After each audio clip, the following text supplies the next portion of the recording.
Torna in campo il campionato italiano di pallavolo Serie A1 dopo la pausa per la Coppa Italia e lo fa con il botto per la Zanetti Bergamo. Le rossoblù sconfiggono la E+ Pomì Casalmaggiore per 3-1, mettendo in campo una buona prestazione a discapito delle rosa, che nei momenti decisivi non sono riuscite a trovare la giusta determinazione per chiudere i set.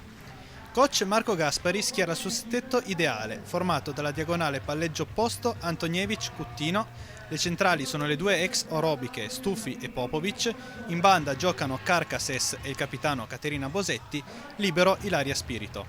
Risponde coach Marco Fenoglio con in palleggio Mirkovic, opposto Smarzek, schiacciatrici Mitchem e il capitano Saraloda, al centro Olivotto e Melandri, libero Sirressi. Il primo set scivola via velocemente in favore di Casalmaggiore, che si porta in vantaggio da subito e amministra il vantaggio fino alla fine. Nelle fila di Bergamo una spenta Malvina Smarzek lascia il posto alla canadese Kira Van Rick, che risulterà tra le migliori in campo.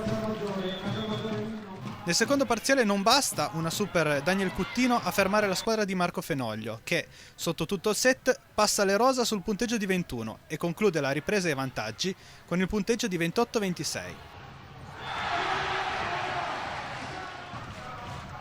La terza ripresa segue grosso modo quella precedente, con Casalmaggiore a fare l'andatura e la Zanetti a seguire, salvo superare sempre nel momento decisivo finale e vincere 25-23.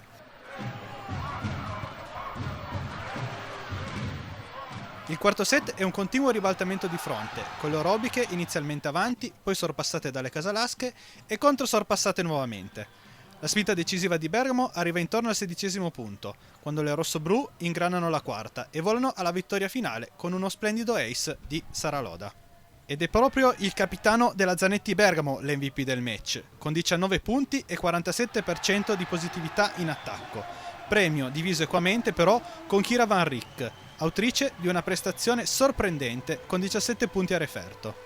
Si torna in campo già mercoledì prossimo con la Zanetti Bergamo che ospiterà al Pala Agnelli la capolista Imoco Volley Conegliano e la E+ Pomì Casalmaggiore che affronterà tra le mura amiche del Pala Radi la Lardini Filottrano.